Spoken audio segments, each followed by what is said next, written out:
ফরিদপুর জেলা বাস মালিক সমিতি কর্তৃক অসহায় খেটে খাওয়া সিএনজি ড্রাইভারদের হয়রানি, লাঞ্ছিত ও অবৈধভাবে সিএনজি স্ট্যান্ড দখল করে খেটে খাওয়া ড্রাইভারদের সিএনজি বন্ধের এবং হামলার প্রতিবাদে বিক্ষোভ মিছিল ও অবস্থান কর্মসূচি পালন করে সিএনজি ড্রাইভার এবং চালকগণ।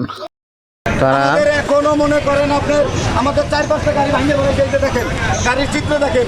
মালিক সমিতির লোকজন অতিক্রমভাবে হামলা করা হয়েছে আমাদের উপরে এত হামলা করা হয়েছে যা আপনাকে বুঝাইতে পারবো না। আমরা আজকে 5-7টা দিন ধরে ভাই কেউর বাড়ি চা ভাত নাই, কেউর পকেটে টাকা নাই, কেউর বাড়ি চাল নাই, আমার বাড়ি দুধ কেনার টাকা নাই, আমার ছেলে মেয়ে এগুলো না খেয়ে বসে রয়েছে ভাই। আপনারা বুঝাইতে পারবো না। আপনি আমাকে পরিস্থিতিটাগুলো দেখেন, আপনারা পর্যবেক্ষণ করেন যে আমরা কোন পরিস্থিতির ভিতরে এখনো রয়েছি। আমরা এখনো মনে করেন যে কোনো অ্যাকশনে এখনো যাইনি।